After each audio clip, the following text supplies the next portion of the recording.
প্রতি বছর 14ই ফেব্রুয়ারি বিশ্বজুড়ে পালিত হয় ভ্যালেন্টাইন্স ডে। এই দিনটিতে প্রত্যেকেই তাদের প্রিয়জনের প্রতি ভালোবাসা প্রকাশ করে। প্রতি বছরই এই মাসে এক সপ্তাহ জুড়ে প্রেমের বসন্তে মেতে ওঠেন সকলে। কিন্তু কেউ কি জানেন কেন পালন করা হয় এই ভ্যালেন্টাইন্স ডে? পালনের পেছনে কি এর ইতিহাস? দিনটির নামকরণ করা হয়েছে সেন্ট ভ্যালেন্টাইনের নাম অনুসারে। 5ম শতাব্দীর শেষের দিকে পোপ গেলাসিয়াস 14ই ফেব্রুয়ারি দিনটিকে ভ্যালেন্টাইন্স ডে হিসেবে ঘোষণা করেছিলেন। আমরা যদি ইতিহাসের পাতাগুলি উল্টে দেখি তবে দেখতে পাবো যে 3য় শতাব্দীর সময় রোমের বাসিন্দা ও পুরোহিত ও চিকিৎসক সেন্ট ভ্যালেন্টাইনের এই আত্মত্যাগের স্মরণেই উদযাপিত হয়েছিল এই দিনটি। যিনি ছিলেন একজন ধর্মপ্রচারক, পাশাপাশি তিনি রোমান সৈন্যদের বিবাহ বন্ধনে আবদ্ধ হওয়ার জন্য বিবাহের অনুষ্ঠানও করতেন।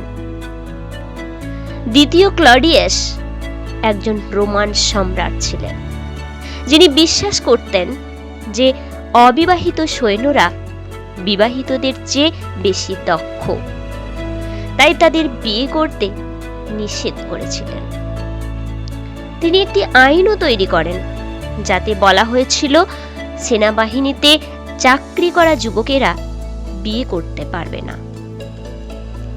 ধর্মযাজক সেন্ট ভ্যালেন্টাইন যখন এই আইন সম্পর্কে জানতে পারেন তখন তিনি বুঝতে পেরেছিলেন যে এই আইনটি অন্যায়। তাই যে সকল সৈন্যরা বিবাহ বন্ধনে আবদ্ধ হতে চান তাদের জন্য গোপনে বিবাহের কাজ চালিয়ে যান তিনি। পাশাপাশি তিনি অন্যান্য লোকেদের মধ্যেও ভালোবাসা জাগিয়ে তুলতে প্রচার শুরু করেন। কিন্তু খুব তাড়াতাড়ি দ্বিতীয় ক্লডিয়াস সেন্ট ভ্যালেন্টাইনের এই কাজ সম্পর্কে জানতে পারেন এবং ভ্যালেন্টাইনকে মৃত্যুদণ্ড দেওয়ার আদেশও দেন, যিনি প্রেমের জন্য নিজের জীবনকে উৎসর্গ করেছিলেন।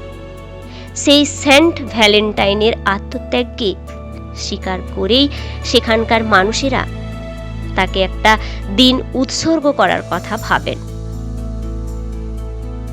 এটাই হচ্ছে ভ্যালেন্টাইন ডের ইতিহাস।